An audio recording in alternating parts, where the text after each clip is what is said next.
Welcome to Get Glimpse channel. Setting up a new router might seem daunting, but it's a straightforward process that anyone can do.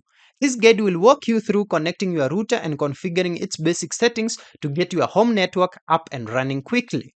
What you will need? You'll need your new router that is unboxed with its power adapter with also one Ethernet cable inside there.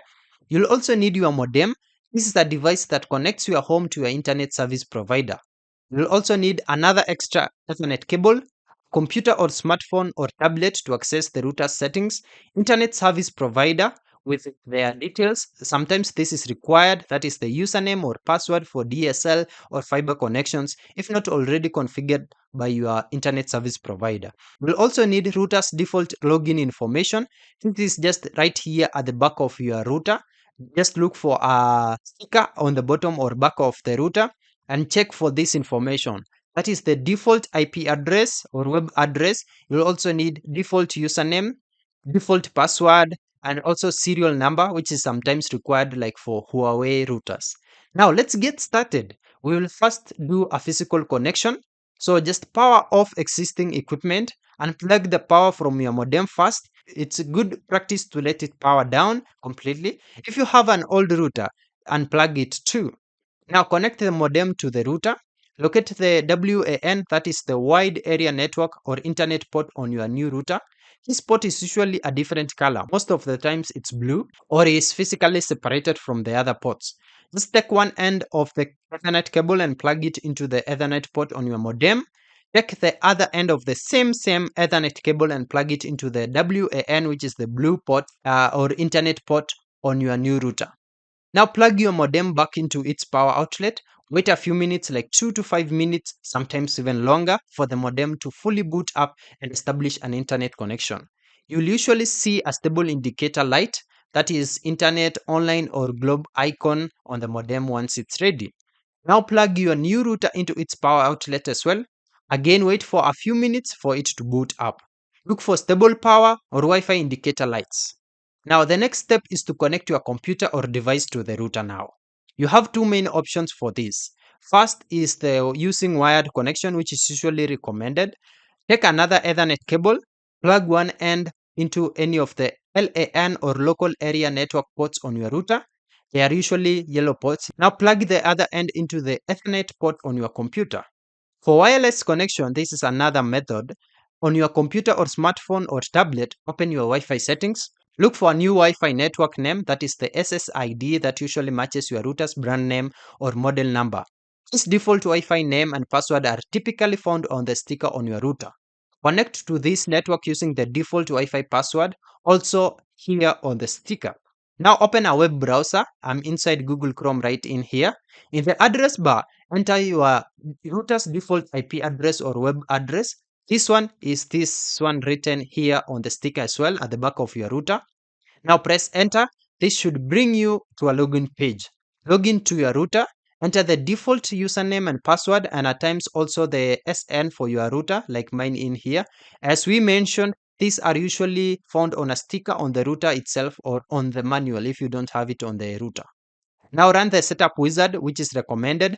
Most modern routers have an easy to use setup wizard or quick setup option that guides you through the essentials configurations. Look for a button or link to start it. Inside the setup wizard, you'll have to feed in the internet connection type.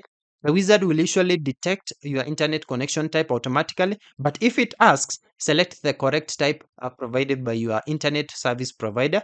If you have triple P or E, enter your internet service provided username and password. Also for the wireless settings now, we have the network name, which is the SSID.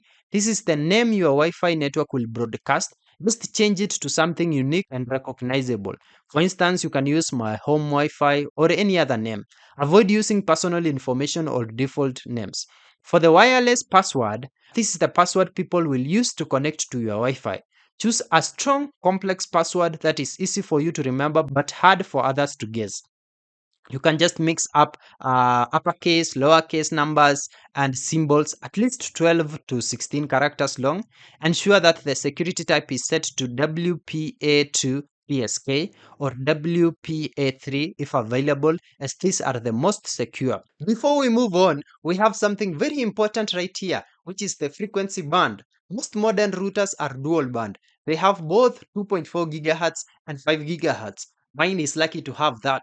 So this is the difference between the two, and which one should you choose? 2.4 gigahertz has longer range. It's better at penetrating walls, but slower and more prone to interference. It's good for older devices and devices very far away. But for 5 gigahertz, it has faster speeds, less interference, but shorter range and struggles with walls. So it's ideal for newer devices, gaming, and streaming in the same room as the router. You can often give them separate names, but for me, I just used a single name, as you can see right here, and it automatically directs devices to the best band. So I would advise you to select both of them and turn both of them on. For the admin password, this is for logging into your router's settings. So change this immediately, by the way, from the default. Use a strong, unique password different from your Wi-Fi password. This prevents unauthorized access to your router's configuration.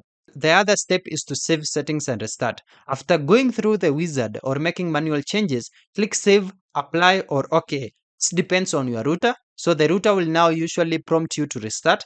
Let it restart, which may take just a few minutes, and you'll be done.